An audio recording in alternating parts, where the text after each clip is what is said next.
hot sex since I filmed here on my channel a video about Legend's birth story. I just put him down for a nap, so we're hoping that he does good and that I have a little time to film this. So anyways, I wanted to talk about Legend's birth story with you guys. If you follow me on Instagram, you would know a little bit of a backstory. I appreciate you staying for this video, even if you already know a little bit. And we did not film really pretty much anything like after he was born, tiny little clips and updates on Instagram and stuff, but that's pretty much it. So I thought I would get around to doing this the very beginning week of February. I was having a good chill week, 36 weeks pregnant to that week. I remember going over to the dollar store. I had to go get some things for a Valentine's little gift thing that Matt and I were doing, like a Valentine's gift exchange thing. So I remember shopping for that. And then on the 8th, I had my regular routine doctor's appointment. Wasn't expecting anything but good news to come of the appointment.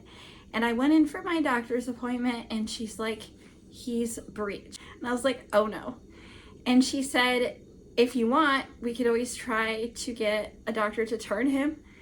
And it's been successful other times, so we can try it. And I was like, okay, let's try this. We decided that we would get the baby to try to turn because he was breeched. And I was planning on having a vaginal birth. And so we wanted to try this.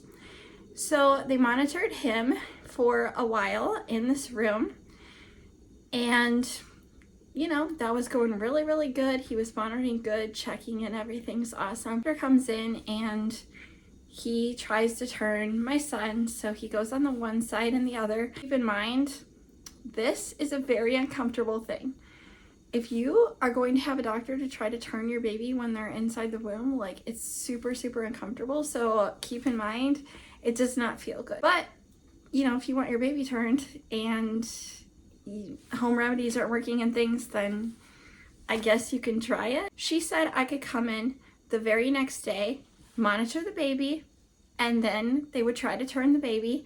And they would also give me an epidural so I wouldn't feel the doctor putting all the pressure and everything on my body. And on the 8th, I was dilated at a 4. When I came in on the 9th, I was dilated at like a 6. And so I come in, we got there super, super early. We woke up at like 6 o'clock, got there by 7, and they monitor the baby. And then after that, the doctor comes in to try to turn the baby. And he's working on this side. And after a while, I can see like, it's not really working. He goes to the other side to try to turn the baby. The pressure on my belly just did not feel good. I could still feel the pain, but my legs were starting to feel really weird. And around this time I was like super, super numb, but not on my stomach. And so I could still feel all the pressure from the doctor trying to turn the baby. And I could see like frustration in his face. And I'm just like thinking to myself, like, this isn't gonna work. Well, during all this, my water broke.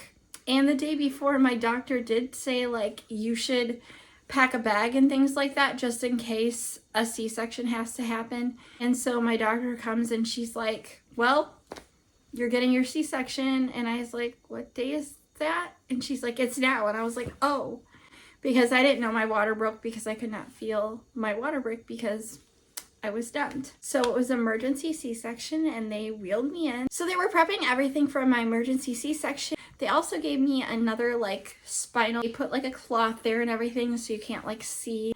They had asked me if I could like feel anything, and after a bit I couldn't feel like anything. One of the nurses was talking to me like the entire time I was holding Matt's hand, and they just want to make sure like that you can communicate and so you don't have to like be put out or anything.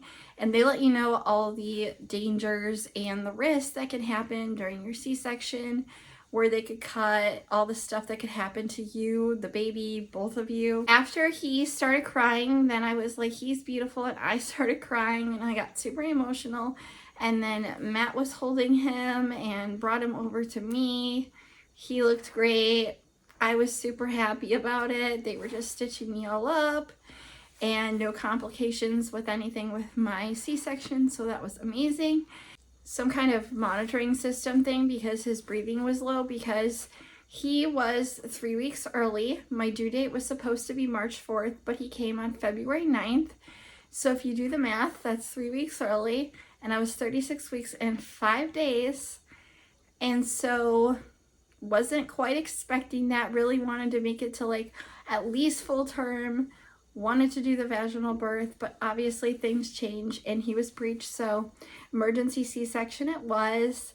And then of course they brought me back in the room, and that was nice. They didn't bring the baby back yet because obviously they had to check on things. They did eventually bring him back, so that was good. But every day that he was at the hospital, up until the 13th, multiple different things like his bilirubin and his breathing, mostly because he was like 5 pounds 12 ounces, not like super small, but he was like premature because he was 3 weeks early. And I don't know if that had to do with him being breech at all, but when your babies are born early, then there are like complications a lot of times. And so they had to keep monitoring him every day at the hospital, and they tried having me do nursing with him and stuff, but it was like kind of complicated because of his breathing and stuff. Called in a team of expertise, and they brought them in from another hospital that was like an hour away, and they came and they were monitoring him for hours, and they said, we're probably going to have to take him to our hospital, the children's hospital, because by that time everything just like seemed to get more complicated. And they hooked him up to everything, and they said they had to put him in this like kind of incubator because like he could stop breathing, so they had to have all their stuff geared up. They also had to med flight him because he was in more critical condition, so they med flighted him over just to be on the safe side. And then we drove over and we got there to the children's hospital, and that night was just a whirlwind of emotions because we slept there at the hospital in the room, and we could hear all these machines beeping. We just wanted to be home with our baby, but we had to go to another hospital like an hour away, and we were there. And every day was quite a challenge because they had to check everything, vitals and all this stuff.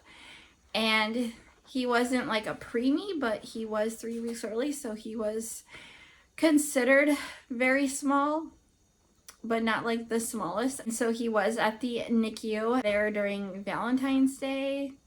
Didn't even really feel like Valentine's Day. I guess he just wanted to be like one of those early Valentine's presents. That's what I called him because he was born on the 9th.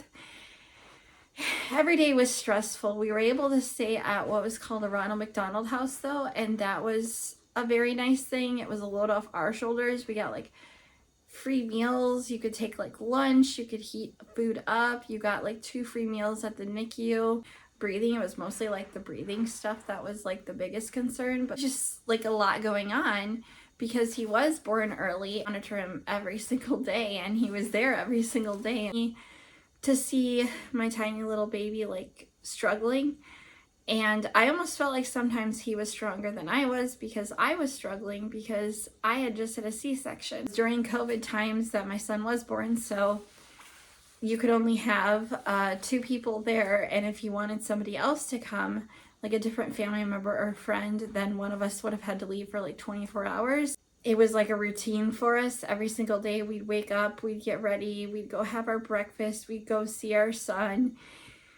We'd stay for hours, and then we would leave. We had each other because neither one of us, I don't think, could have done this on our own. Like, walk by these other rooms at the NICU, and some of these babies are way smaller than yours, and you're just like, I really pray that those babies get to go home when they start taking the feeding tube out, because he did have to get a feeding tube placed in him as well.